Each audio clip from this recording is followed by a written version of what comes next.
हम देख रहे हैं इस वीडियो में मैथमेटिक्स का क्वेश्चन पेपर का फुल सॉल्यूशन हिंदी मीडियम और इंग्लिश मीडियम दोनों के लिए। तो ध्यान से इस वीडियो को समझना। आपके लिए जो सॉल्यूशन हमने प्रोवाइड किए हैं ये काफ़ी आसानी तरीके से जो आपको समझाने की कोशिश की गई है। और दूसरा है, आपके बहुत सारे कमेंट आए थे कि ऑन बोर्ड समझाना सर जो भी हमारा क्वेश्चन पेपर मैथमेटिक्स का होगा। तो चलिए हम इसको देखते हैं। इससे पहले आपके जो सारे सेट्स हैं, फर्स्ट सेट और सेकंड सेट, सभी विषय के सॉल्यूशंस डाल दिए गए हैं, आप उनको देख सकते हैं। चलिए स्टार्ट करते हैं पहले क्वेश्चन से, हिंदी मीडियम और इंग्लिश मीडियम के लिए। पहला क्वेश्चन है, निम्न में कौन परिमेय संख्या है, यानी इर्रेशनल नंबर की जगह आपसे क्या पूछा गया है, रैशनल नंबर। ठीक है, तो रैशनल नंबर क्या होता है, परिमेय संख्या क्या होती है, पहले क्वेश्चन की हम बात कर रहे हैं। तो पहले क्वेश्चन में परिमेय संख्या वो होती है जिसको हम p बाई क्यू के रूप में लिख सकें। ठीक है, p बाई क्यू के रूप में।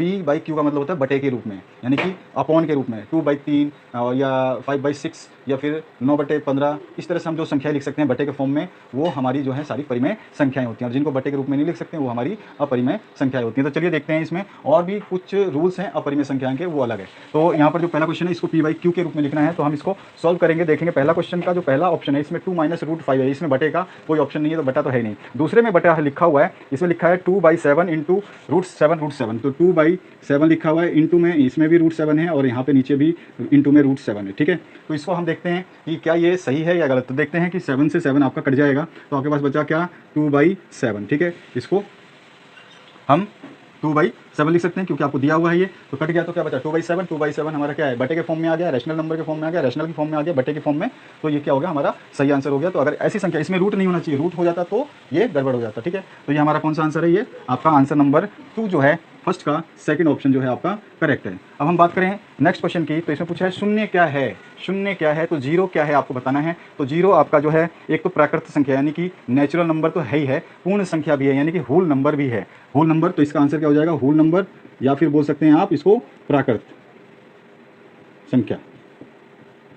ठीक है, प्राकृत संख्या। ठीक है, इसके बाद में नेक्स्ट जो क्वेश्चन पूछा गया है आपसे, थर्ड वाला, इसमें पूछा गया 0.3 बराबर किसके है, 0.3 बार किसके बराबर है। बार पूछा है तो बार, यार बार मतलब बार बार आने वाली संख्या। ठीक है, बार का मतलब और भी कुछ होता है, लेकिन आपके लिए बार ऊपर लगना यानी डैश ऊपर लगना, उसको क्या बोलते हैं, हम बार बोलते हैं। और वो बार बार आती है संख्या, यानी कि हम 0.3 बार लिखा है तो इसका मतलब हो गया ये आ जाएगा 0.3333 ऐसे करके। जिस भी संख्या के ऊपर ये लगा होगा वो संख्या बार बार होगी। अगर मैं कहूँ कि 27 के ऊपर बार लग गया तो इसका मतलब ये क्या है, 27 हर बार आ रहा है, 27 हर बार आ रहा है। ठीक है, यानी 27 के ऊपर लगा है। अगर ये 2 के ऊपर लगा होता तो केवल 2 ही आता। तो इसका सोल्यूशन क्या होगा, हम इसको चेक करेंगे डिवाइड करके। आपके पास में रूल्स हैं मैथमेटिक्स का, पर इस संख्या को, इस टाइप के क्वेश्चन को हम इजीली सॉल्व कर सकते हैं। तो इसमें ज़्यादा रूल्स की बात नहीं है कि हमने पहले इसको माना फिर इसको उससे 100 से मल्टीप्लाई किया, वो वाला ऑप्शन नहीं है। इसको हम क्या करें, पहले ऑप्शन को डिवाइड करके देख लेते हैं। पहला ऑप्शन गिवन है आपको 1/3, तो एक को 3 से डिवाइड करना है, एक को 3 से डिवाइड करना है। 3 से डिवाइड करेंगे तो पॉइंट आ गया, पॉइंट के बाद यहाँ 0 लग गया, ये 3 से गया कितने बार में, 3 बार में, 3 3 9, फिर वापस 1 आ गया, फिर से वही संख्या 0 लगानी पड़ेगी, फिर 3 3 9, फिर 0 1 आ गया। यानी कि डिवाइड कर रहे हैं तो बार बार 0.3333 आ रहा है, यानी कि ये ऑप्शन हमारा सही है, क्योंकि 0.33 को हम क्या लिख सकते हैं, 0.3 बार। तो ये इसका ऑप्शन हो गया आपका first number right, first option इसका करेक्ट है। इसके बाद में अगर हम बात करें 1/2 को परिमेयकरण करना है, यानी रैशनलाइज करना है 1/2 को, 1/2 को आपको 1/√2 को आपको रैशनलाइज करना है, परिमेयकरण करना है। जब भी परिमेयकरण या रैशनलाइज पूछा जाए तो आपको जो नीचे वाली संख्या हर में उसी से गुणा कर देना है और उसी से भाग कर देना है। ठीक है, कभी भी यहाँ पे कुछ भी दिया हो, √5 दिया हो या केवल 5 दिया हो या √3 - 2 5 दिया हो, कुछ भी दिया हो, कोई दिक्कत नहीं है, नीचे वाली संख्या से ऊपर नीचे मल्टीप्लाई कर देंगे। तो यहाँ पे देखिए इसको मल्टीप्लाई किया तो ये आ गया √2 ऊपर, और ये रूट से रूट मल्टीप्लाई किया, रूट तो गायब हो गया और 2 कॉमन आ गया, तो यहाँ पे आ गया 2, तो √2/2 इसका आंसर होगा, जो कि आंसर नंबर 2 आपका इसका करेक्ट है। ठीक है, सेकंड ऑप्शन इसका करेक्ट है। अब इसके आगे हम बात करते हैं नेक्स्ट क्वेश्चन की। तो इसमें पूछा गया आपसे 36 की पावर 1/2 जो है उसका मान बताना है। 36 की पावर 1/2 लिखी हुई है। ठीक है, ये लिखा हुआ है, तो इसको चलिए सॉल्व करते हैं। इसको कैसे सॉल्व करेंगे मैं यहाँ पे आपको सॉल्व करके दिखा देता हूँ ताकि आपको कोई दिक्कत ना हो।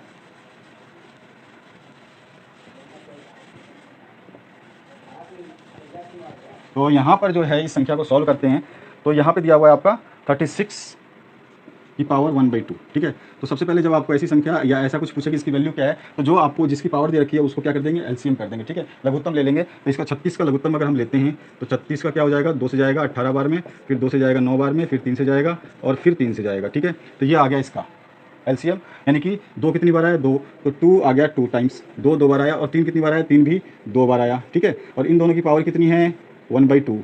ठीक है, ये 36 के बराबर ही है और इसकी पावर कितनी थी, 1/2। अब इन दोनों संख्याओं में 2 कॉमन है, तो मैं क्या कर दूंगा, यहाँ पे 2 × 3 छोड़ करके इसकी पावर क्या कर दूँ, 2, यानी दोनों की पावर 2 है तो टोटल की पावर 2, और इनटू में क्या है इसके ऊपर 1/2। ठीक है, तो 2 से 2 कैंसिल आउट हो जाएगा, तो यहाँ पे क्या बचा, 2 × 3, तो 2 × 3 कितना होगा, 6। तो 6 जहाँ पे आंसर आएगा, थर्ड ऑप्शन आपका इसका करेक्ट है। ऐसे सॉल्व करेंगे हम इस टाइप की संख्या को। दोबारा हम इसका नेक्स्ट क्वेश्चन जो है ऐसा ही है, उसको भी देख लेते हैं। क्वेश्चन नंबर 6 में पूछा गया आपसे 64 की पावर यानी कि घात 1/2 है तो इसका मान क्या होगा। 64 की पावर 1/2 है तो इसका मान क्या होगा। तो 64 को फिर से तोड़ लेते हैं। तो 64 2 से डिवाइड करेंगे तो 32 आ जाएगा, फिर 2 से डिवाइड करेंगे तो 16 आ जाएगा, फिर 2 से डिवाइड करेंगे तो 8 आ जाएगा, फिर 2 से करेंगे तो 4 आ जाएगा, फिर 2 से करेंगे तो 2 आ जाएगा, फिर 2 से करेंगे तो 1 आ जाएगा। जहाँ 1 आ गया वहाँ खत्म। तो हमारे पास ये कितनी आ गई 1 2 3 4 5 6 यानी 2 की पावर 6 जो है वो आ गई हमारी, और 1/2 तो पहले से ही था, और हम कर सकते हैं 2 की पावर 6 इंटू 1/2, ठीक है, जैसे मैंने यहाँ बताया था। तो यहाँ से 2 से कट गया ये, तो यहाँ पे आ गया 3 यानी कि 2 की पावर कितनी आ गई 3, ठीक है, कट जाएगा ना, ध्यान है आपको, ये कटना तो आता है, ठीक है। तो 2 इंटू 2 इंटू 2 यानी 3 बार 2 को गुणा करने पर, तो 2 दूनी 4 दूनी 8, तो 8 जो आंसर है इसका, फोर्थ नंबर 8 है, और फोर्थ आंसर जो है आपका इसका करेक्ट है। यहाँ तक क्लियर हुआ आपको, चलिए ठीक है, अच्छी बात है।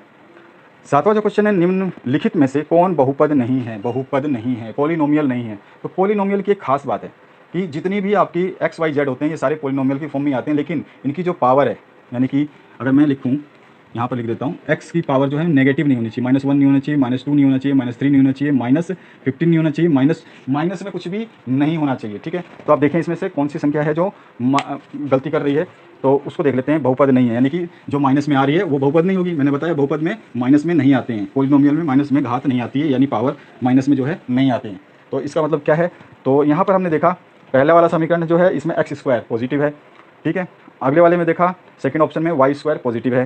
थर्ड में देखा x की पावर 10 है और y की पावर 3 है, t की पावर 50 है, कुछ भी हो x y z, किसी की पावर नेगेटिव नहीं होनी चाहिए, भी सही है। लास्ट वाला देख रहे हैं तो यहाँ पे लिखा है y + 2/y, तो इसको अगर मैं इसको ऊपर ले जाऊँ तो y + 2y - 1 हो जाएगा, क्योंकि इसकी पावर यहाँ पे 1 है, तो इसको ऊपर जब ले जाएंगे तो इसकी पावर -1 हो जाती है, रूल है मैथमेटिक्स का। तो अगर ये माइनस हो गई तो हमारी क्या होगी, ये वो आपका पॉलिनोमियल नहीं है, बहुपद नहीं है, ठीक है। तो यहाँ पे ये वाला ऑप्शन आपका करेक्ट है, फोर्थ ऑप्शन जो है इस क्वेश्चन का करेक्ट है।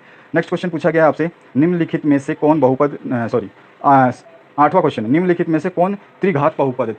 त्रिघात यानी ट्राइनोमियल, बाइनोमियल और मोनोमोनियल होता है आपके, तो जिसमें एक घात जो है ट्राई मतलब 3 और त्रिघात मतलब भी 3, जिसकी पावर में 3 लगाओ ना वो इसका आंसर है। तो देखते हैं, तो क्वेश्चन नंबर जो 4 है, यानी कि a की पावर 3 हो, x की पावर 3 हो, या फिर आपकी y की पावर 3 हो, z की पावर 3 हो, ऐसी संख्याएं जिसमें पावर 3 लगी हो, ये त्रिघात समीकरण कहलाते हैं, त्रिघात जो है चर कहलाते हैं, ठीक है। तो यहाँ पर इसका क्या आंसर आ जाएगा आपका x - x³ 4 वाला जो ऑप्शन है इसका करेक्ट हो जाएगा, जिसमें क्यूब लिखा हुआ है। आगे बढ़ते हैं नेक्स्ट क्वेश्चन पे। 9th क्वेश्चन में बहुपद 2 + x² + x में x² का गुणांक बताना है। बहुपद दे रखा है आपको 2 + x² + x में x² का गुणांक बताना है। तो सभी के गुणांक जो है, जो संख्या x y z a b c p q r m जो भी अल्फ़ाबेट वाली संख्या होती हैं, ये आपकी जो है कांस्टेंट टर्म नहीं होती है, निश्चित इनकी वैल्यू नहीं आती है, क्योंकि हम x की मान 1 रखें, कभी x की मान 2 रखते हैं, कभी x की मान 3 रखते हैं, या फिर कभी x की वैल्यू -3 आती है और उसी x की वैल्यू +3 भी आती है, आपने देखा है। तो x जो है वो चर है, ठीक है, अचर नहीं है, कांस्टेंट नहीं है, ठीक है। तो x जो है ऐसी संख्या है, अचर होती है, इसकी बहुत सारी वैल्यू आती हैं। चलिए कोई बात नहीं। तो हमें पूछा गया x² का जो गुणांक बताना है, तो x² के साथ में कौन सा गुणांक है, तो x² के साथ में एक ही है, ठीक है। अगर यहाँ पे 2x लिखा होता तो अगर 2 + 2x लिखा हो, स्क्वायर + x लिखा हो, तो मैं पूछूं कि इसमें x² का गुणांक क्या है, तो ये 2 है, ठीक है। अगर ये नहीं है तो यहाँ पर इसका मतलब क्या है, यहाँ पे 1 होगा, तो 1 से x² अगर मल्टीप्लाई होता है तो वापस से x² ही आएगा, तो इसका कितना आ गया कोफिशिएंट 1 आ गया, ठीक है। तो 1 कौन सा ऑप्शन है आपका, इसका सेकंड नंबर ऑप्शन जो है इसका करेक्ट है, ठीक है। कोफिशिएंट जो होता है उस संख्या के साथ में जो गुणा हुआ हो, यानी अगर मैं यहाँ पे पूछूं x का गुणांक बताइए, तो x का गुणांक के साथ में क्या है, कुछ भी नहीं है, तो वहाँ पे 1 होगा, ठीक है। 1 से मल्टीप्लाई करोगे तो वापस x ही आएगा, तो इसका गुणांक क्या होगा, 1 होगा। अगर ऐसी संख्या दे दी है और x² का गुणांक पूछ ले, तो देखिए संख्या क्या है, x² के साथ में 2, तो 2 आ जाएगा, ठीक है। कोफिशिएंट उनको बोलते हैं इंग्लिश में। आगे बढ़ते हैं नेक्स्ट क्वेश्चन की तरफ। px = 2x + 1 के शून्यांक यानी जीरोस बताने हैं आपको, ठीक है। इस इक्वेशन के जीरोस बताने हैं, तो जब भी आपसे जीरोस पूछे तो आपको क्या कर देना है, सीधा उस समीकरण को 0 के बराबर इक्वेट कर देना है और उसको सॉल्व कर देना है। तो जैसे कि आपका 2x + 1 = 0 कर देंगे, मैंने बताया जो समीकरण दे रखी है, इक्वेशन दे रखी है, उसको 0 के इक्वल कर देंगे। अब यहाँ पे आ जाएगा 2x = -1, यहाँ पे आप जब इधर करोगे लेफ्ट टू राइट या राइट टू लेफ्ट जाओगे, कभी भी कोई संख्या को, अगर वो प्लस में है तो माइनस में होगी, माइनस में है तो प्लस में होगी, डिवाइड में है तो इंटू में होगी, और इंटू में है तो डिवाइड में होगी। जैसे ही वो क्रॉस करेगी बैरियर इक्वल्स टू का इधर उधर, तो वो अपना साइन चेंज कर देगी, ठीक है। तो यहाँ पे देखिए ये प्लस में था, इधर आके माइनस हो गया, 0 में माइनस करेंगे तो वही आएगा सेम। तो यहाँ पे x बचा, x = -1/2, तो x की वैल्यू क्या आ गई हमारे पास, -1/2, ये x का, ये इसका शून्यांक है, तो -1/2 जो है इसकी वैल्यू हो गई, ऑप्शन नंबर 2।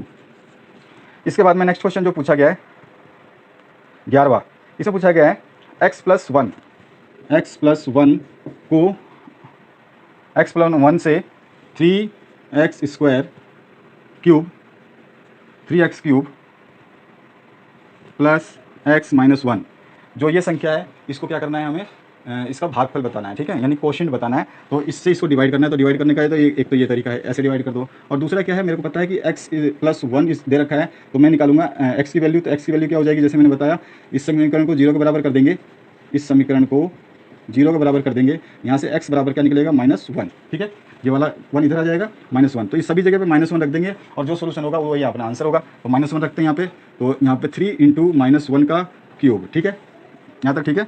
यहाँ पे क्यूब ही है ना, आपके क्यूब है, ठीक है। इसके बाद में प्लस यहाँ पे -1 रखेंगे, क्योंकि x की वैल्यू रख रहे हैं हम, x बराबर -1 है और ऑलरेडी पहले से -1 है। ये इसी समीकरण में मैंने सारी वैल्यू रख दी। अब 1 का क्यूब -1 ही होगा, -1 × 3 -3 हो जाएगा, ठीक है। और यहाँ पे प्लस माइनस माइनस होता है तो -1 हो गया, और यहाँ पे भी -1 है, ठीक है। तो -3 -1 और -1 कितने हो गए, -5। तो ये अगर हमारे पास आंसर है तो ये करेक्ट होगा ऑप्शन नंबर 4, ठीक है। ऑप्शन नंबर 4 करेक्ट है इसका, जैसे मैंने आपको सॉल्व करके बताया। इसके आगे नंबर क्वेश्चन जो है उसमें पूछा गया है 12वां क्वेश्चन, इनमें से कौन दो चर वाला रैखिक समीकरण है। दो चर वाला रैखिक समीकरण, 2 वेरिएबल्स पूछा है।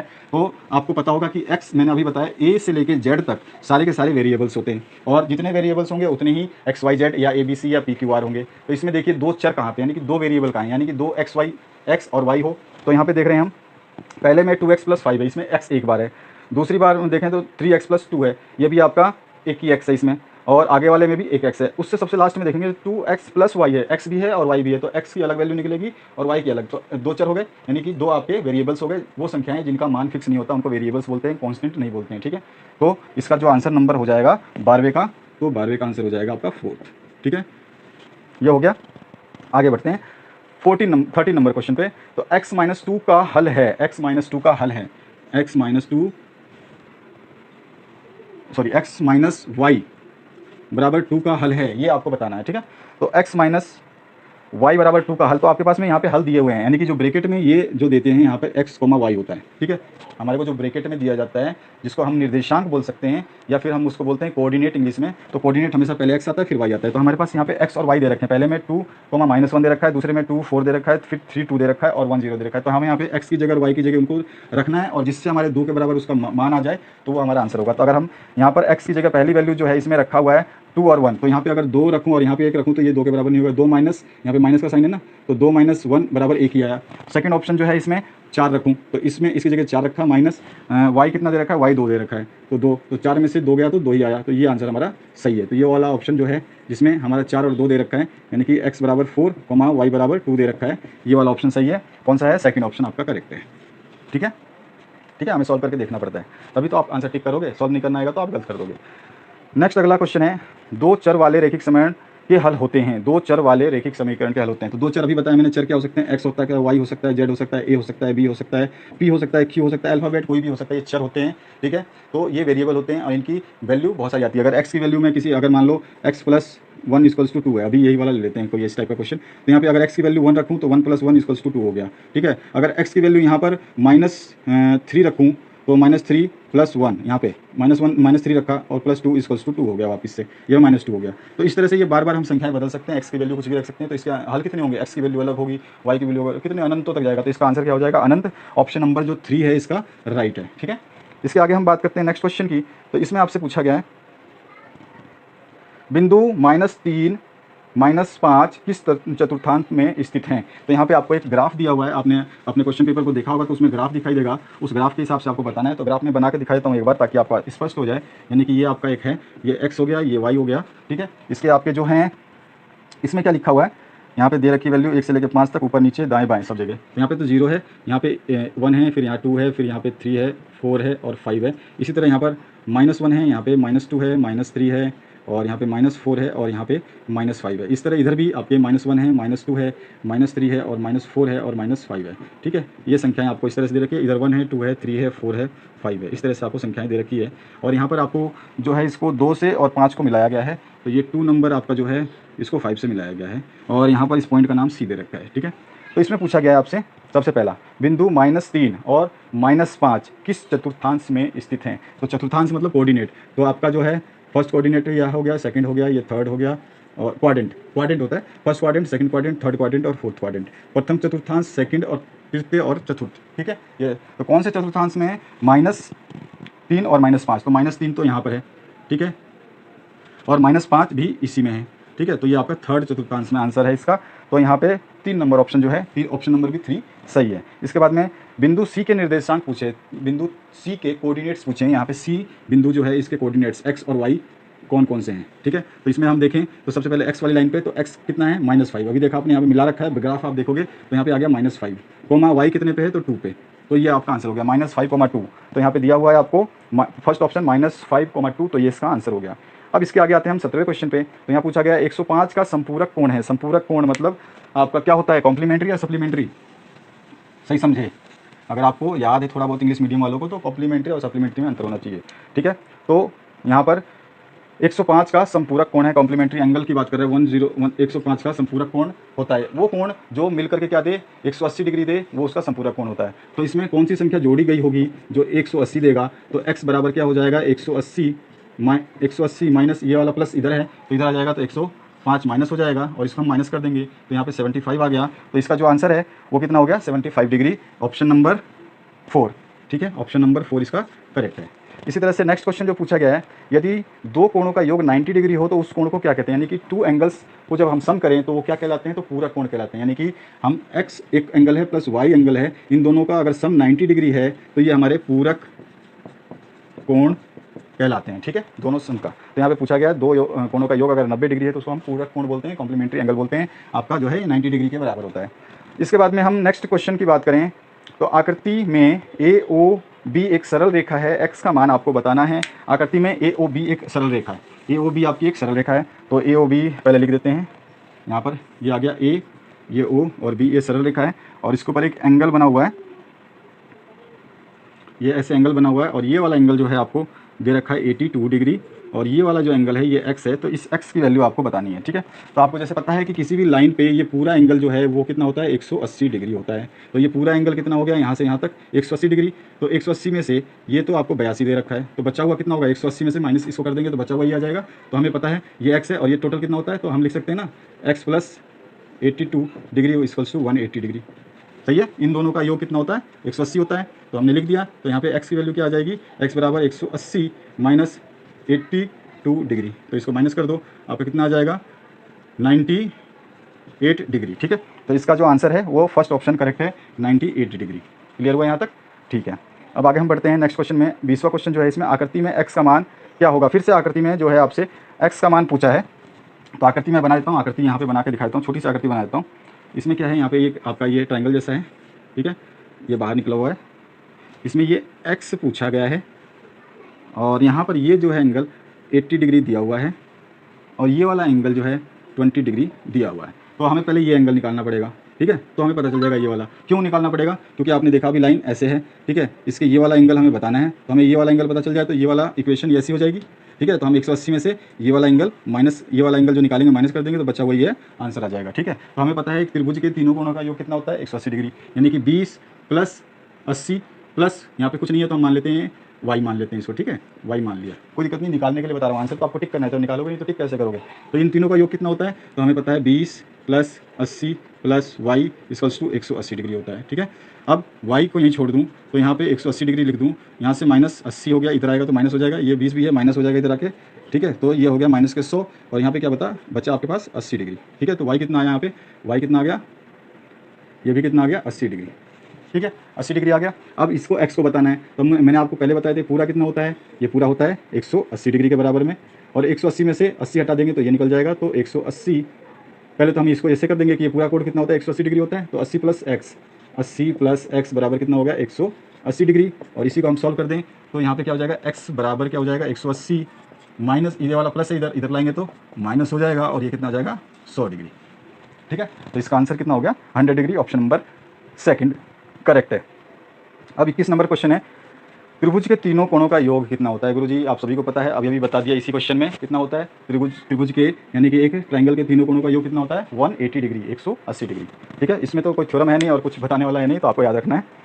इसके आगे बात करें 22वें क्वेश्चन में, निम्नलिखित में से कौन त्रिभुजों की सर्वसामता कसौटी नहीं है, यानी कि जो है आपको कॉन्ग्रुएंट क्वालिटी या प्रॉपर्टीज़ नहीं है वो बतानी है। तो आपको सभी को याद होगा कि कॉन्ग्रुएंट प्रॉपर्टीज़ कौन कौन सी होती हैं, तो आपको बहुत आसानी से याद होगा, ठीक है। तो आपका साइड एंगल साइड भी होता है, उसके बाद में एंगल साइड एंगल भी होता है, उसके बाद में आपका साइड साइड एंगल नहीं होता है, और आपका फिर साइड साइड साइड भी होता है, ठीक है, सही है। तो आप क्या बोलेंगे, कौन सा ऑप्शन सही, थर्ड नंबर जो है वो आपका कॉन्ग्रुएंट का ऑप्शन नहीं है, ये रूल नहीं होता है, साइड साइड एंगल का रूल नहीं होता है, ठीक है। तो ऑप्शन नंबर 3 करेक्ट करेंगे। इसके बाद में अगर हम आगे बात करें क्वेश्चन नंबर 23 में, तो इसमें दे रखा है angle A equals to angle P है और एंगल बी बराबर एंगल क्यू है, angle B equals to angle Q है, ठीक है, एंगल बी बराबर एंगल क्यू है।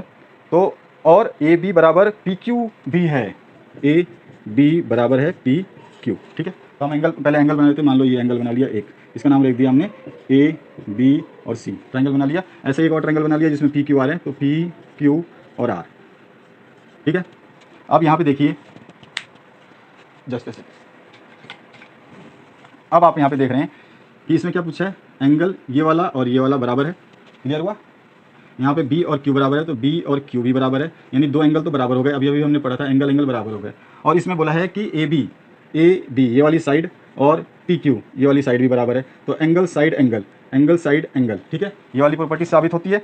तो इसमें क्या पूछा गया है, तो ट्राइंगल ए बी सी सर्वांसम भी है और बराबर भी है किसके, पी क्यू आर के, यही ऑप्शन आ जाएगा। तो ये triangle A B C equal भी है और कॉन्ग्रुएंट भी है ट्राइंगल पी क्यू आर के, है ना। अभी देखा हमने यहाँ से, तो ये वाला ऑप्शन, पहला ऑप्शन जो है आपका करेक्ट हो जाएगा इस क्वेश्चन का। इसके आगे नेक्स्ट क्वेश्चन की बात करें तो इसमें पूछा गया एक चतुर्भुज के तीनों कोणों का योग 110, 82 और 68 होता है, तो चौथा कोण ज्ञात कीजिए। तो आपको पता है एक चतुर्भुज के 4 कोण होते हैं, चतुर्भुज जो है आपका ऐसा होता है, चार रेखाओं से बनी हुई आकृति को चतुर्भुज बोलते हैं, क्वाड्रिलेटरल बोलते हैं, 4 साइड से घिरी हुई आकृति को। तो इसके चारों कोण जो है ये एंगल, इनका मान कितना होता है, तो 360 डिग्री होता है। इसमें से आपको 3 दे रखे हैं, जिसके मान कितने हैं, जिसमें आपको मान दे रखे हैं आपको 110, 82 और 68। यहाँ पे अगर मैं लिखूँ 110, 82 और 68, कोई भी मान लिया, तो ये 3 तो दे रखे हैं, चौथा निकालना है। तो मुझे पता है कि A plus B plus C plus D, मैंने मान लिया अपनी मर्जी से, ये चारों एंगल का मान कितना होता है, 360 डिग्री, ठीक है। तो 4 में से पहला दे रखा है 110 प्लस दूसरा दे रखा है 82, 82 प्लस तीसरा दे रखा है 68 प्लस चौथा दिया नहीं है, निकालना है, बराबर 360, ठीक है। तो इन तीनों का योग कितना हो जाएगा, आप जोड़ लीजिए। तो ये हो गया 0, 8 और 6 14 और 1 15, है ना। तो 150 हो गया शायद, आप निकालेंगे एक बार देख लेते हैं। 250, 8 और 2 10, 0 का 0, 8 और 6 14 और 1 15, 1 16, ठीक है, 16।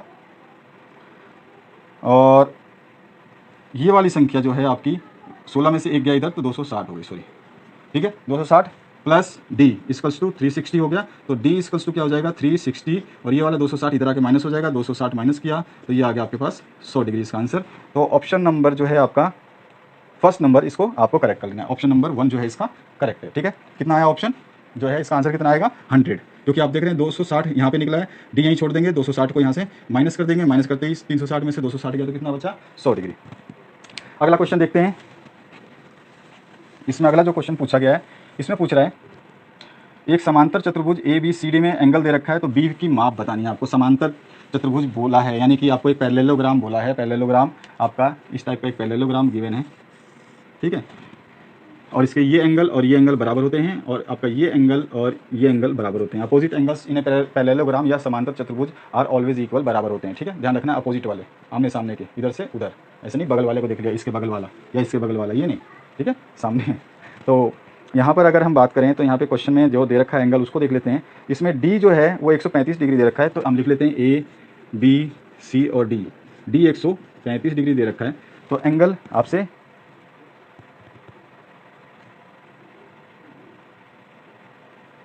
आपसे समांतर चतुर्भुज ए बी सी डी में एंगल डी बराबर है आपका,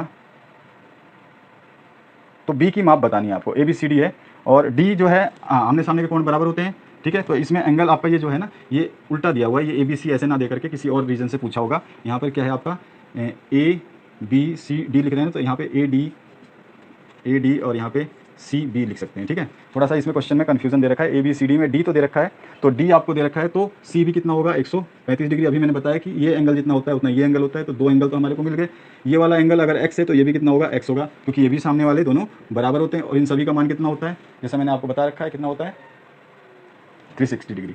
तो यहाँ पर आपका एक्स, ये एक्स है, प्लस ये 135 है, प्लस ये फिर से एक्स है, फिर 135 है, ये कितने के बराबर होता है 360 के बराबर। ठीक है, तो 135 135 कितना हो गया, 35 35 70 270, 270 प्लस में एक्स और एक्स कितना हो गया 2x बराबर कितना हो गया 360, 270 यहाँ से 2x बराबर कितना हो जाएगा 360 माइनस 270, 270 आप इसमें से माइनस करिए तो ये आ जाएगा 90 डिग्री, है ना,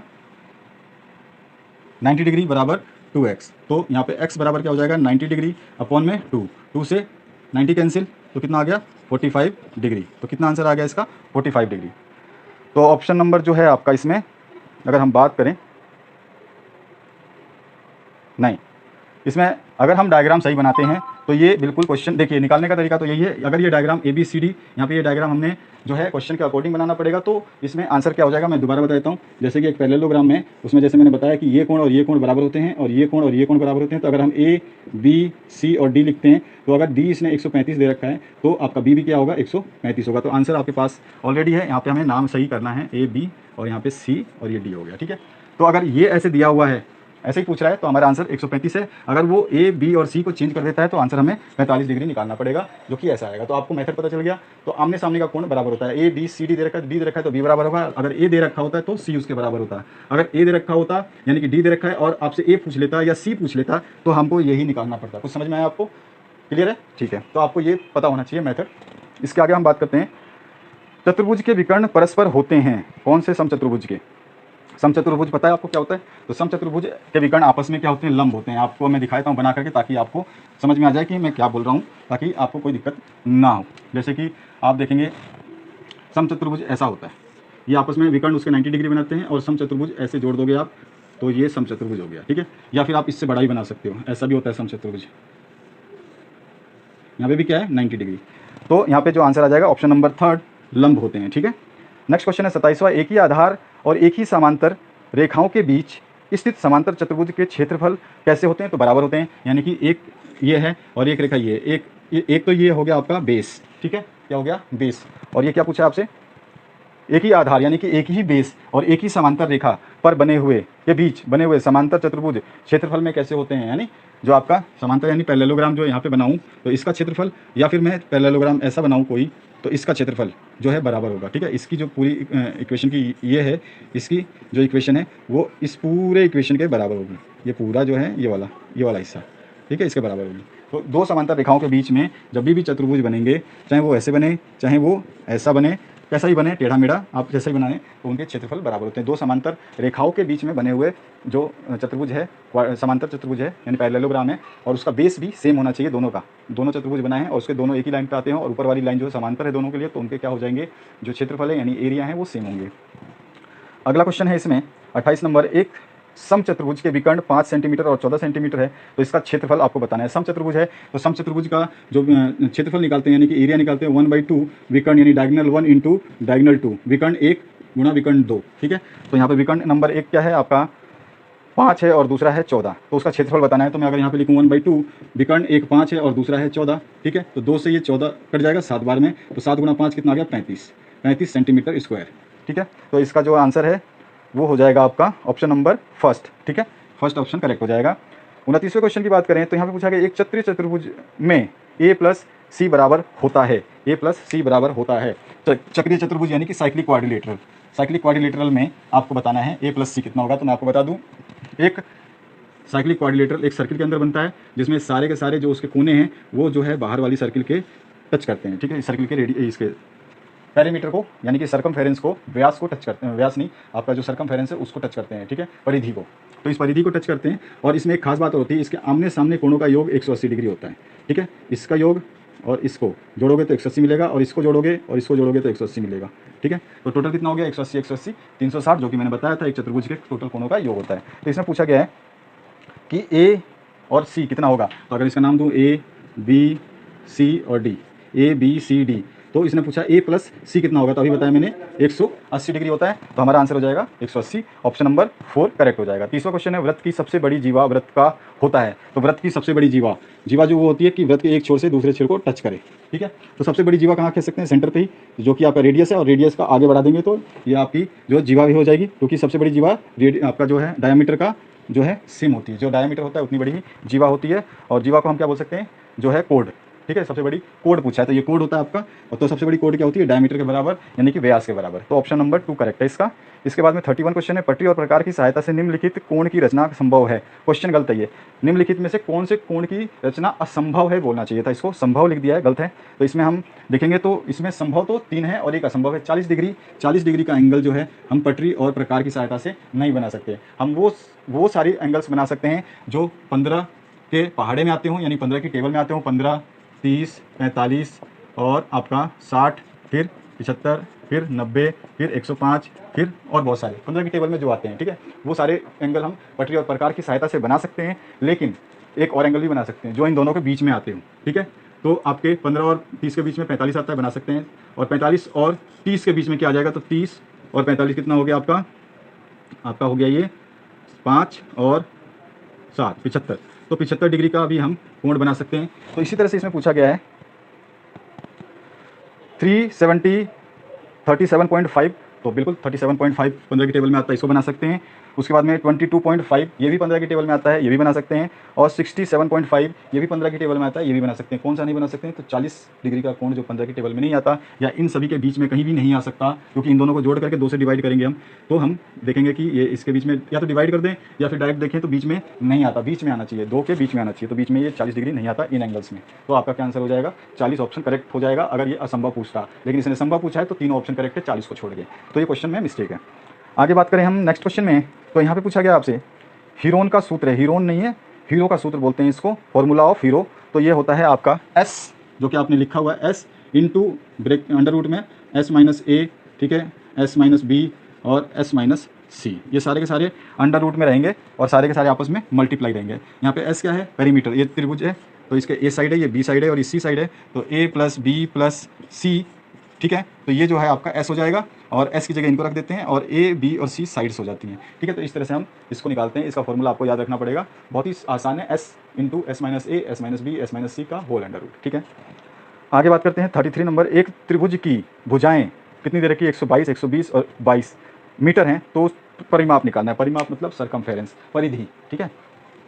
तो परिधि क्या होता है, सारी भुजाओं को जोड़ देते हैं। केवल सर्कल में परिधि निकालने का थोड़ा सा अलग फॉर्मूला है, जिसमें पाई आ जाता है, अदरवाइज किसी का भी परिधि निकालो, परिमाप निकालो, जैसे कि ये इसका परिमाप निकालोगे तो इसको प्लस इसको प्लस इसको प्लस इसको जोड़ दोगे। ऐसी ट्रायंगल में जो है आपको परिमाप निकालना है तो इसको प्लस इसको प्लस इसको जोड़ दोगे। तो इसमें कितना कितना दे रखा है, 122 दे रखा है और 120 दे रखा है और 22 दे रखा है, ठीक है। इन तीनों को जोड़ देते हैं तो 122 प्लस 120 प्लस 22 कितना हो गया, 2 और 2 4, 2 2 4 2 6 और 164 264 112, ठीक है। तो 264 मीटर, यानी कि थर्ड ऑप्शन जो है इसका सही है।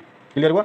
नेक्स्ट क्वेश्चन है, क्योंकि हम परिधि को आपस में जोड़ देते हैं, इसको जोड़ा इसको जोड़ा इसको जोड़ा, बाहर वाली जो है परिधि कहलाती है, कितनी लंबी है, ऐसे जाके फिर ऐसे जाके फिर ऐसे जाके लंबाई है, ठीक है। अगला जो है नेक्स्ट क्वेश्चन में है 34 नंबर, एक समबाहु त्रिभुज का परिमाप 60 सेंटीमीटर है, तो उसकी एक भुजा की लंबाई कितनी होती है। तो इंग्लिश मीडियम वाले मुझे बताएंगे उस ट्रायंगल को क्या कहते हैं जिसकी तीनों साइड्स जो हैं बराबर होती हैं। यहाँ पे तो मैं बता रहा हूँ हिंदी में, उसको क्या बोलते हैं, यहाँ पे लिखा हुआ है समबाहु, ठीक है। यानी कि ये साइड और ये साइड तीनों क्या हो गई, बराबर होती है। ये अगर A है तो ये भी A होगी और ये भी A होगी। तो यहाँ पे पूछा गया है कि जो पेरीमीटर है यानी परिमाप है 60 सेंटीमीटर है, यानी कि ये प्लस ये अभी बताया मैंने। परिमाप क्या होता है, बाहर वाली जो लंबाई होती है, इस लंबाई को प्लस इस लंबाई को प्लस इस लंबाई को जोड़ दो, तो A प्लस A बराबर कितना दे रखा है, तो यहाँ पे दे रखा है आपको 60 मीटर। तो यहाँ पे A प्लस A कितने बार हो गया, 3A बराबर 60 मीटर। तो A बराबर कितना हो गया, 60/3। यहाँ पे ये मल्टीप्लाई में इधर आके इंटू में डिवाइड में हो जाएगा, 3 से इसको काट दीजिए तो 3 दूनी 6 0, तो 20 मीटर जो है इसका आंसर आ गया। 20 मीटर जो ऑप्शन नंबर 2 इसका करेक्ट है, ठीक है। नेक्स्ट जो क्वेश्चन है इसमें पूछा गया है आपसे, एक घन का कुल पृष्ठीय क्षेत्रफल 96 सेंटीमीटर स्क्वायर है, तो इसका आयतन यानी कि वॉल्यूम निकालना है। और इसमें क्या पृष्ठीय क्षेत्रफल दे रखा है, टोटल सरफेस एरिया दे रखा है, ठीक है। टोटल सरफेस एरिया दे रखा है और आपसे पूछा क्या गया है, वॉल्यूम, आयतन निकालना है। तो सबसे पहले क्या है, ये घन मतलब क्यूब। तो क्यूब क्या होता है, ये बराबर उसी के बराबर ये, उसी के बराबर ये और उसी के बराबर ये, चारों भुजाएं बराबर होती हैं क्यूब में। और इसमें क्या दे रखा है, अभी आगे बढ़ते हैं हम, इस क्यूब में दे रखा है घन का कुल पृष्ठीय क्षेत्रफल जो है वो है आपका 96 सेंटीमीटर स्क्वायर। क्यूब है तो क्यूब जैसा बना सकते हैं इसको, ऐसा कुछ बनेगा आपका क्यूब, ठीक है, ऐसा बनता है। तो ये क्यूब बना, ठीक है, क्यूबॉइड नहीं है, आयत नहीं है, आयताकार जो है आपका बोलते हैं घनाभ नहीं है, ये क्या है, घन है। और इसका जो है टोटल सरफेस एरिया TSA वो दे रखा है आपको 96 सेंटीमीटर स्क्वायर, 96 सेंटीमीटर स्क्वायर दे रखा है। आपको क्या निकालना है, वॉल्यूम निकालना है, आयतन निकालना है, वॉल्यूम निकालना है। तो इसकी एक साइड कितनी होती है A, तो इसकी भी साइड कितनी होगी A, ये भी कितनी होगी A, और ये भी कितनी होगी A, यानी कि चारों तरफ से, और ये साइड भी कितनी होगी A, हर चीज़ इसमें A, मतलब इधर भी साइड में A, क्योंकि ये क्यूब है, क्यूबॉइड नहीं है। क्यूबॉइड में LBH आता है और क्यूब में A सारी साइड A होती है। तो आपको पता है कि एक क्यूब की बात करें तो क्यूब में कितनी साइड होती है, एक साइड लेफ्ट, एक साइड राइट, एक साइड फ्रंट 3, एक साइड बैक 4, एक साइड टॉप और एक साइड बॉटम, 6 साइड होती हैं। और 6 क्या है, A है। तो 6A जो है आपका स्क्वायर, ये कितना है आपका 6A स्क्वायर दे रखा है आपको। टोटल सरफेस एरिया 96, ठीक है। तो A स्क्वायर इक्वल्स टू कितना हो गया, 96/6, यहाँ से ये 6 इधर ले लिया। अभी समझ में आया, 96 दे रखा है। ये टोटल सरफेस एरिया का फॉर्मूला होता है, TSA दे रखा है, TSA की जगह फॉर्मूला लिखा और ये वाला ऐसे का ऐसे उतारा। अब A निकालना है मुझे, तो A निकालूंगा तो वॉल्यूम निकल जाएगा। वॉल्यूम हमारा तो है AQ, यानी कि लंबाई गुणा चौड़ाई और गुणा ऊंचाई, यानी कि length into width into height. तो लंबाई कितनी है, ये है, चौड़ाई कितनी है, ये है, और ऊंचाई कितनी है, ये है, ठीक है। सभी में A है, तो A गुणा A कितना हो जाएगा, AQ। तो AQ होता है वॉल्यूम। तो पहले A हमें पता होना चाहिए, तभी तो हम इसका आयतन निकालेंगे, वॉल्यूम निकालेंगे। तो हमें A निकालने के लिए 96 को भाग करिए तो यहाँ पे आ जाएगा 16, ठीक है, 16 आ जाएगा। ये A स्क्वायर के बराबर, तो A बराबर क्या हो जाएगा, स्क्वायर हटाओगे तो इधर अंडर रूट में 16 आ जाएगा। 16 का अंडर रूट कितना होता है, 4। तो A कितना आ गया, 4। तो यहाँ पे 4 का क्यूब कितना हो जाएगा, 4 चौक 16 चौक 64, 64 सेंटीमीटर क्यूब। तो 64 जो है इसका आंसर होगा। आंसर नंबर 3 ऑप्शन इसका करेक्ट है। आपको सॉल्यूशन समझ में आ गया होगा जो मैंने बताया। पहले हमें A निकालना पड़ेगा क्योंकि A नहीं है और फॉर्मूले में A ही हमें डालना है, तो A निकालना पड़ेगा। A निकालने का तरीका आपको बता दिया, इस तरह से निकालेंगे। A आपको 1000 तरीके से निकाल सकते हैं, ठीक है। उसके बाद में अगर हमारा नेक्स्ट क्वेश्चन है 36 नंबर, तो एक बेलन की त्रिज्या R और ऊंचाई h है, तो वक्र पृष्ठीय क्षेत्रफल आपको निकालना है, यानी कर्व्ड सरफेस एरिया। ये बेलन है आपकी, ये ऐसा सिलेंडर होता है, तो इसमें आपने देखा ये पेन है, तो इसका जो ये सरफेस एरिया ना जो घुमा हुआ, ये मुड़ा हुआ बाहर से, इसका क्षेत्रफल निकालने का ये फॉर्मूला पूछ रहा है आपसे, ठीक है। तो इसका क्षेत्रफल क्या होता है, 2πRh, 2πRh। तो 2πRh क्यों होता है, देखिए आपको पता होगा कि यहाँ पे ये वाला कितना है, ये भी आपका बैंड है, तो ये कितना होता है, एक सर्किल का, सर्किल होती है ना, ये सर्किल है आपके सामने बिल्कुल यहाँ पे, इस सर्किल का ये वो कितना होता है पता है, 2πr होता है सर्किल का, याद है, सरकमफेरेंस, ठीक है। और हाइट कितनी है, h, तो 2πRh इसका कर्व्ड सरफेस एरिया होगा, कितना हाइट में ये मुड़ा हुआ है, और ठीक है, तो ये पूरा का पूरा 2πRh। टोटल सरफेस एरिया पूछता है वो अलग होता है, ये कर्व सरफेस एरिया पूछ रहा है वो अलग होता है, वॉल्यूम पूछता है वो भी अलग होता है, ठीक है। जहाँ जहाँ जो चीज़ आएगी उसको हम डिस्कस करेंगे, अदरवाइज आप कंफ्यूज हो जाओगे। तो इसका आंसर क्या आ गया, फर्स्ट वाला ऑप्शन। इसके बाद में नेक्स्ट क्वेश्चन पूछा है 37 नंबर। इसमें पूछा है एक शंकु जिसकी ऊंचाई h है, यानी कि एक आपके सामने कोन है इस टाइप का, ठीक है, इस टाइप का, और इसकी ऊंचाई जो है ये वाली, ये h है, और त्रिज्या जो है r है, ये जो रेडियस है यहाँ से यहाँ तक ये r है, और ये स्लांट हाइट है, यानी कि टेढ़ी ऊंचाई, तिर्यक ऊंचाई इसको बोलते हैं, ये है आपका l, ठीक है। ये सब दे रखा है। तो ये पूछ रहा है कि इसका आयतन कितना होता है, तो इसका आयतन होता है 1/3πr²h। कितना होता है, 1/3πr²h, ठीक है। तो ये इसका आंसर हो गया। ऑप्शन नंबर जो है आपका 3rd। 3 ऑप्शन होता है। फॉर्मूलेज हैं, फॉर्मूलाज आपको याद रखनी पड़ेंगी, अदरवाइज आप, मैं जो फॉर्मूले के वीडियोस बनाता रहता हूँ उनको देखिए, जो 10th क्लास के लिए बनाता हूँ, तो आपको ये समझ में आ जाएगा, क्योंकि 10th में भी है ये। तो अगर आप इन वीडियोस को देखेंगे कि ये फॉर्मूले कैसे बनते हैं, तो प्रोसेस लंबा है, लेकिन अंडरस्टैंडिंग के लिए कभी आप भूल जाओ, फॉर्मूले में कन्फ्यूजन हो जाए, तो आप उससे आराम से निकाल सकते हो, ठीक है। तो आप अगर डायरेक्ट याद रख सकते हैं इन फॉर्मूले को कि आयतन का क्या होता है, यानी कि वॉल्यूम क्या होता है, एरिया क्षेत्रफल क्या होता है, पेरीमीटर यानी परिमाप क्या होता है, तो आप सभी को याद रख लीजिए, आसानी होगी। आपसे इस बार में सारे बेसिक क्वेश्चन पूछे गए हैं, बिल्कुल जनरल, ताकि आपका स्ट्रॉन्ग हो सको, और स्ट्रॉन्ग होते होते जैसे जैसे आपके मॉडल पेपर आएंगे ये और भी हार्ड होते जाएंगे, लेकिन इतने हार्ड नहीं होंगे, जैसे ही पेपर है ना ऐसे ही आएगा, बस थोड़ा सा माइनर हार्ड होगा। जैसे अभी अगर मान लो ये ईजी है तो इससे थोड़ा सा हार्ड, आप जितना आसानी से कर सकते हो वो वाला। अगला क्वेश्चन जो है 38 नंबर, इसमें पूछा गया है एक अर्धगोला जिसकी त्रिज्या r है, तो अर्धगोले का क्षेत्रफल क्या होगा। अर्धगोले का क्षेत्रफल पूछा है, तो अर्धगोले का क्षेत्रफल आपको बताना पड़ेगा। तो अर्धगोले का क्षेत्रफल क्या होता है ये आप मुझे वैसे ही बता सकते हो, कैसे, वैसे ही बता सकते हो। चलो, और एक गोला जो होता है इसका क्षेत्रफल जो आपको पता होगा, एक गोला जो हम बनाते हैं, गोला मतलब बॉल, वो गोला मतलब सर्कल नहीं, सर्कल मतलब वृत्त होता है, गोला गोला होता है, गोला, ठीक है। बॉल, बॉल जैसा जो है आपका ये बॉल हो गया ना, तो ये बॉल, ऐसा बॉल। तो इस बॉल का जो टोटल सरफेस एरिया जो होता है वो 4πr² होता है। तो इसका आधा, अर्धगोले का मतलब आधा कितना हो जाएगा, काट देंगे इसको, तो 2πr²। क्या आंसर आ गया, 2πr²। क्लियर हुआ? तो इसका आंसर नंबर जो है फर्स्ट ऑप्शन करेक्ट है। 39 नंबर, वर्ग अंतराल 10-25 की उच्च सीमा है। 10 से 25 की उच्च सीमा, इसमें तो साफ दिख रहा है आपको कि 10 और 25 में कौन सा उच्च है, तो 25 उच्च सीमा है, तो आंसर क्या हो जाएगा 25, जो कि है आपका सेकंड ऑप्शन। तो सेकंड ऑप्शन इसमें करेक्ट हो जाएगा। और नेक्स्ट जो है लास्ट क्वेश्चन इसी पेपर का, उसमें पूछा गया एक सिक्के को एक बार उछाला जाता है तो चित्त आने की प्रायिकता बतानी है। अब एक बात बताओ, एक बार आप एग्जाम दे रहे हो तो आपके पास होने की प्रायिकता कितनी है या फेल होने की प्रायिकता कितनी है, यानी कि प्रोबेबिलिटी कितनी है, आप बता सकते हो? बिल्कुल बता सकते हो। पास होना है तो पास एक ही बार हो सकते हो, इस एग्ज़ाम में एक ही एग्ज़ाम है, उसमें पास एक ही बार हो सकते हो, और उसी एग्ज़ाम में फेल एक ही बार हो सकते हो। तो ऐसे ही एक सिक्का है, कॉइन है, तो उसमें एक हेड होता है और एक टेल होता है, एक चित्त होता है, एक पट होता है। तो अगर हम उसको उछालते हैं तो या तो एक बार या तो चित्त आएगा या तो पट आएगा, यानी कि कुछ भी आने की संभावना, अगर एक ही बार उछाला है और एक ही सिक्का है तो कुछ भी आने की संभावना कितनी है, एक। लेकिन अभी जैसे मैंने आपको एग्जाम्पल दिया, आपका एग्जाम एक है लेकिन रिजल्ट कितने हैं, दो। रिजल्ट कितने हैं, दो। टोटल रिजल्ट दो हैं लेकिन आएगा एक ही। रिजल्ट दो कैसे हैं, या तो पास हो गए या फेल हो गए। एग्जाम कौन कितने हैं, एक, है ना? तो अगर हम देखते हैं कि कॉइन में टोटल कितने ऑप्शन हैं, यानी कितनी चीज़ें आ सकती हैं, तो दो चीज़ें आ सकती हैं, या तो चित्त आएगा या तो पट आएगा। तो दो तो टोटल हो गई, दो रिजल्ट तो टोटल हो गए, और रिजल्ट आएगा कितना, रिजल्ट तो एक ही आएगा, या तो चित्त आएगा या तो पट आएगा। तो इसमें आपके चित्त का पूछा है तो चित्त कितना आएगा, एक ही आएगा, तो दो में से एक बार ही आ सकता है, यानी कि आपका 1/2 जो है इसका आंसर हो गया। यानी कि हम इसको क्या बोलते हैं, अगर हम हिंदी में बोलें तो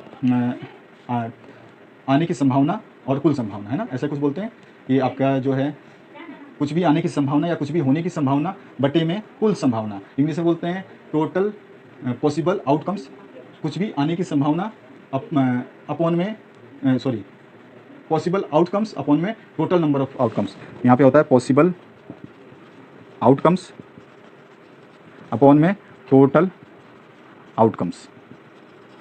तो पॉसिबल आउटकम्स मतलब कुछ भी आने की संभावना बटे में पूरी संभावना, यानी कि कुल संभावना, कुल संभावना, संभावना, ठीक है, कुल संभावना। तो कुल संभावनाएं तो दो हैं और आने की कितनी है, एक ही आ सकती है। अगर सिक्के होते हैं दो और बोलता कि दो सिक्के को एक बार उछाला जाता है तो चित्त आने की या पट आने की प्रायिकता बताइए। तो एक सिक्के को अगर एक बार उछालते हैं तो दो चीज़ आ सकती है, तो दो सिक्के को उछालेंगे तो कितने आ जाएंगे, चार, ठीक है। लेकिन उसमें से चित्त और पट कितने आने की संभावना है, तो एक सिक्के पे एक आ सकता है और एक सिक्के पे एक बार आ सकता है। तो दोनों सिक्कों को मिला के कितनी बार आ सकती है, दो। तो चार में से दो बार आ सकता है चित्त या पट, और ये आपका आंसर हो गया। इसको काट सकते हैं आप, 2 एकम 2, 2 दूनी 4, तो 1/2 फिर से आपका आंसर आ गया। तो उसमें भी आपका 1/2 ही आंसर आएगा, लेकिन एक्चुअल आंसर 2/4 है, लेकिन हमने देखा कट जाएगा तो 1/2 लिखेंगे। तो ये था आपका मैथमेटिक्स का क्वेश्चन पेपर। सभी क्वेश्चन पेपर को सॉल्व कर दिया है, सभी के लिंक इसी वीडियो के डिस्क्रिप्शन में है। कोई लिंक ना मिले, कोई वीडियो ना मिले, कोई भी दिक्कत हो कमेंट करिए, सॉल्व करने की कोशिश हम जरूर करेंगे। और आपके जितने भी सेट हैं उनको इसी तरह से हम सॉल्व करते रहेंगे। समय रहते ही आप पढ़ लीजिए और अपना बेसिक को जो है मजबूत करिए। 9th में है, 10th में जाएंगे तो और आपको मुश्किल आएंगी अगर ये बेसिक्स आपको क्लियर नहीं होंगे। तो इसलिए यहाँ पे ये वीडियो देखना आपके लिए ज़रूरी था। Thank you very much for watching this video. Have a nice day for your examination. Prepare well and hard.